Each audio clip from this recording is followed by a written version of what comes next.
Welcome to the More Monthly. This is the year-long series where I share the lessons I've learned on the job to help you as you navigate your career as an early professional. Happy New Year! One of my resolutions for 2018 is to work on being more impactful when I speak.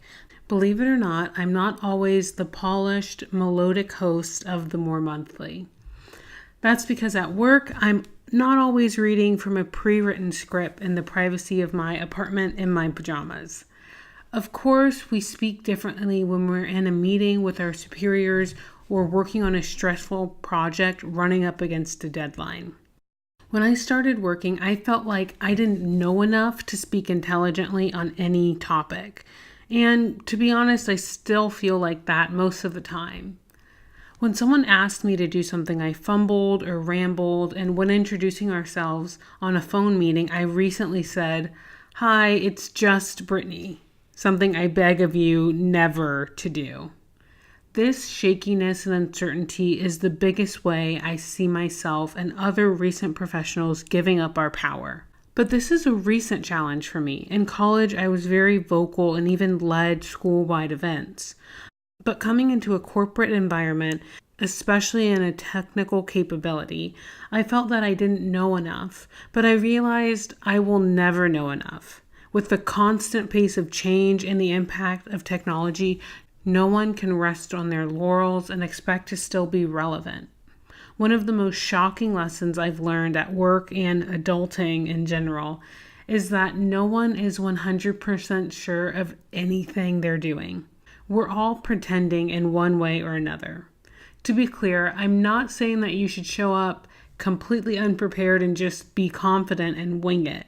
Instead, recognize that as a young professional, no matter how much you prepare, you're still going to be nervous and you're still going to not know things. Your confidence can't be attached to how much you know or how prepared you feel. So if you've ever struggled with showing how nervous or seemingly unqualified you feel, here are 3 ways you can work on this in every meeting and work interaction. 1, stop saying kind of or so or any small filler word. I found that these seriously chip away at your impact, especially in the world of conference calls. Your voice and the words you say are all people have to go by. It's a constant battle, but practice makes perfect. A few years ago, I made it my mission to lose my Californian accent of saying like constantly. And I'm proud to say I have cut down on this dramatically. 2, project your way to the top. If you're on calls, try standing up. Or I have several friends who are fans of power posing in the bathroom for a few minutes before a big meeting. And there's a great TED Talk on how this is proven to make you more confident. Whatever works for you, but do something that physically engages you so you can speak with confidence and purpose. 3, practice the professional way of saying, "I have no idea." This may be one of the most important lines because as a newbie, you're going to use this a lot. Try saying, "That's a good question. I'll find out and get back to you by the end of the day tomorrow."